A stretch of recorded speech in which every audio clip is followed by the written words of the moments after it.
So Paul Bates here, and today I just want to do a quick little video here showing you some changes and some stuff that you might want to consider doing if you buy one of these 40-year-old trawlers, and you want to things that you may consider doing. So one of them, the biggest thing I think right here, is this fuel filter system right here. You can see that this is a spin-on filter. It's a Napa 2-micron filter. We also have ray cores in this, the big ray cores in this boat. But this why I'm saying that this filter is so important. You can call American Diesel.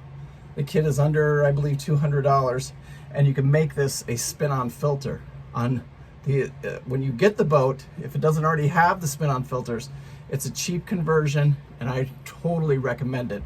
That'd be one of the first things on the very top of my list, because the canister style ones, they're prone to leaking. There's only like 4 style of filters, or 4 brands of filters that you can use that aren't prone to leaking, but I didn't like them. I had them on Lube Princess, and I did not like them at all. I would get rid of the canisters as quick as I possibly can. Second thing I'd totally recommend is here, changing out all these coolers. You have engine oil coolers, and then you have your transmission coolers. Anyway, you have your transmission coolers. I'll show you a picture of one here. And I would recommend changing those. If you don't know the hours, and they can't give you the exact hours and when the dates and everything, on every boat that I owned, everything is written here. I write the hours that I changed it at and the date, so that we have both of those informations, and they're right on every filter.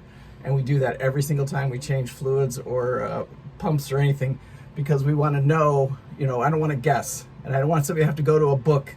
I don't want anybody to have to look for anything. If I sold this boat, the new owner would know exactly how many hours are on each one of those coolers.